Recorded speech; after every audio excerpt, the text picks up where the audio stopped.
मी त्यांना ओळखतो. ते छत्रपती संभाजीराजांची भूमिका करतात. सध्या महात्मा फुल्यांच्या भूमिकेत आहेत. छत्रपती संभाजी आणि महात्मा फुले हे स्वाभिमानी आणि धर्माभिमानी, आणि त्यांच्या भूमिकेत शिरणारी व्यक्ती ही धर्मद्रोह आणि विचारद्रोह करणार नाही, याची माझ्यासारख्या त्यांच्या चाहत्याला खात्री वाटते. महायुतीचा जर त्यांनी भूमिका मांडली असेल तर महायुतीमध्ये कोण आहे? महायुतीमध्ये धर्मद्रोही आहे, रामद्रोही आहेत ना. राम मंदिराच्या दानपेट्या लुटणाऱ्यांच्या पक्षात कोणी जाणार आहे का? किंवा हिंदुहृदय सम्राट शिवसेना प्रमुख बाळासाहेब ठाकरे यांच्या पक्षाची बेईमानी करणाऱ्या शिंद्यांच्या गटात कोणी जाणार आहे का? हे एकत्र आहे सगळे, हे रामद्रोही हिंदुद्रोही एकत्र आहे.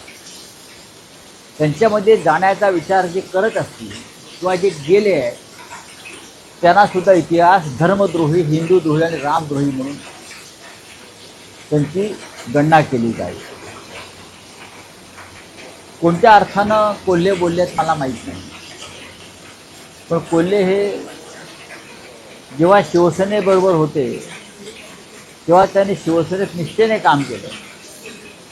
मग माननीय शरद पवार साहेबांबरोबर गेले तेव्हा त्यांच्याबरोबर ते काम करत आहेत. आणि कोल्हे ह्यांना निवडून आणण्यामागे त्या भागातल्या हजारो शिवसैनिकांची मेहनत आहे.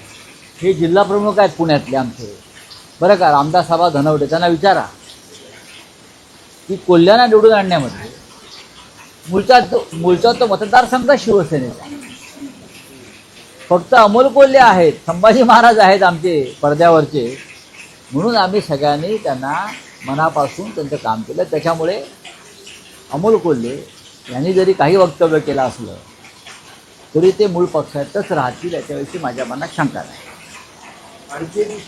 आणि मुळात ती जागा महायुतीची नाही, ती मूळ जागा शिवसेनेची आहे, उद्धव बाळासाहेब ठाकरे, आणि ती जागा जिंकण्याची क्षमता फक्त आमच्यामध्येच आहे.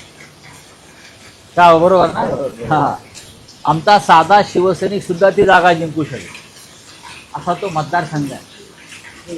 आणखी एक विषय होता, राज ठाकरेंनी काल ठाण्यात पक्षांतर केलेल्या खासदारांवर अत्यंत कठोर शब्दात टीका केली. अत्यंत कठोर योग्य शब्दात केली. त्यांचं म्हणणं असं आहे की प्रश्न हा विकत घेणाऱ्यांचा नाही तर विकले जाणाऱ्यांचा आहे. नक्कीच. आणि देहविक्री जर होणार असेल तर गिराईक तर असणारच. असणारच ना. राजकारणाचा जो गोलपिठा केलेला आहे, कोणी केला राजकारणाचा गोलपिठा?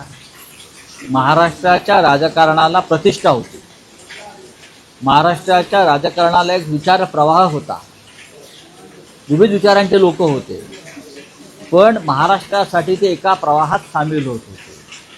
मग यशवंतराव चव्हाण असतील, यशवंतराव मोहिते असतील, बाळासाहेब देसाई असतील, वसंतराव नाईक असतील, वसंतदादा पाटील असतील, आणि दुसऱ्या बाजूला ND पाटील असतील, हिंदुहृदय सम्राट बाळासाहेब ठाकरे असतील, मधु दंडवते असतील, मधु लिमया असतील, जॉर्ज फर्नांडिस असतील, सगळ्या विचारांचे लोक एकत्र यायचे आणि राज्य आणि देशाचा विचार करायचे. आज तसं आहे का? आज फक्त जी वखवख सुटलेली आहे सत्ताधाऱ्यांना पक्ष फोडण्याची, ऑपरेशन करण्याची, एक दिवस यांचं ऑपरेशन कधी होईल त्यांनाच कळणार नाही. आता मी जर काय अगदी परखड बोललो ते म्हणा संजय राऊत शिवी देतो, पण ज्या भाषेत जी भाषा एखाद्याला कळते त्या भाषेत बोलणं गरजेचं असतं. त्यांचा DNA एकदा टेस्ट करावा लागेल या सगळ्यांचा, हे खरोखर यांच्या अंगामध्ये महाराष्ट्राचं रक्त आहे की नाही, त्या भेसळ आहे. ऑपरेशन सुतारी करताय, मग ऑपरेशन आमचं पक्षाचं टायगर बिगर ही नावं देऊ नका ऑपरेशनला. हे लांडगे आहेत, हे कोल्हे आहेत, आणि बेसावध ठेवून तुम्ही अशा प्रकारची कामं करताय सत्तेचा वापर करून. यात कुठलं शौर्य आहे? राज ठाकरे जे बोललेलं आहे ते अत्यंत योग्य आहे. दोन्ही बाजूने आहे ते. माल विकायला तयार आहे ना. माल विक्रीसाठी आधी तयार केला जातो. सचिन अहिरांचं काय झालं? सचिन अहिरांचं काय झालं?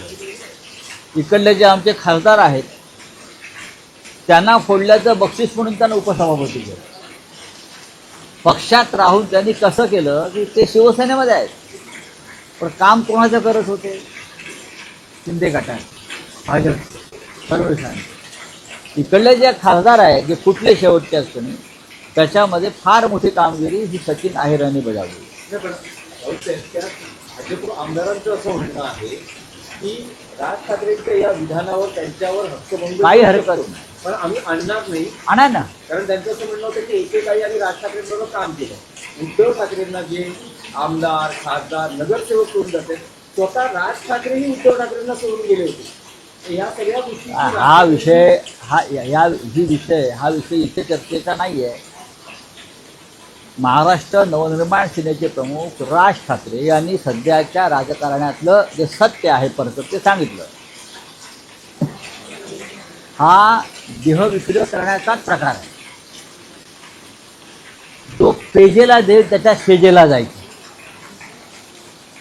पेजेला देईल त्याच्या शेजेला जाणाऱ्यांच्या अवलाद राजकारणात निर्माण झालेली आहे दुर्दैवाने. पण उद्या हेच भाजपचे किंवा शिंदे गटाचे लोक त्याच पद्धतीनं दुसऱ्यांच्या शेजेवर जायला कमी करणार नाहीत. आम्ही तुम्हाला मुलांसारखं सांभाळलं, आमदार खासदारांना वर प्रतिष्ठा दिली, सन्मान केला, आणि त्यांनी डोळा मारला, तुम्ही तिकडे गेले. लफडं जरी नीट करा ना, लफड्यालाही प्रतिष्ठा असते राजकारणामध्ये. नीट लफडं करा.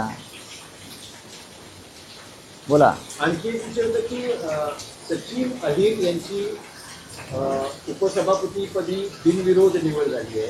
काल शिवसेना उद्धव बाळासाहेब ठाकरे पक्षानं उमेदवारी अर्ज भरलेला मागे घेतला, त्यामुळे ते बिनविरोध निवडून आले.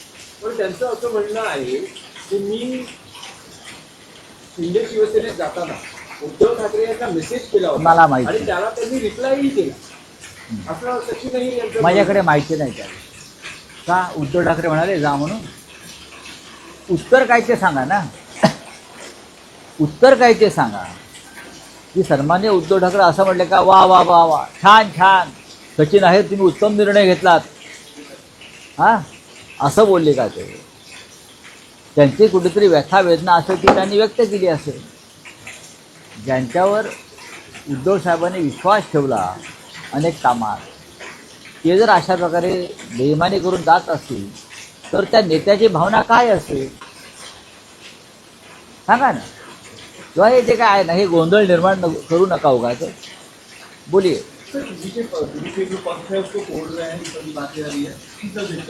अभी मुझे तो लगता है एक दिन अमित शाह जी और मोदी जी एक साथ बैठकर दोनों को पूछेंगे चलो मैं तुमको फोड़ता हूँ, तुम मुझे फोड़. बाकी कोई बचेगा ही नहीं ना फोड़ने के लिए. पार्टी दोनों ही फोड़ेंगे एक दूसरे को. बीजेपी फोड़ देंगे. इतनी नशा है पार्टी फोड़ने के लोगों में, कुछ बचा ही नहीं तो अपनी पार्टी फोड़ देंगे ये लोग. 35 करोड़ का खेल वहाँ हो गया तमिलनाडु में. 15 विधायक टीवी के पार्टी के तोड़ने की कोशिश की सरकार गिराने की. ये लोगों को चैन नहीं है, ये लोगों को नींद नहीं आती. अगर किसी को नहीं तोड़ा एक दिन तो उनको नींद नहीं आती.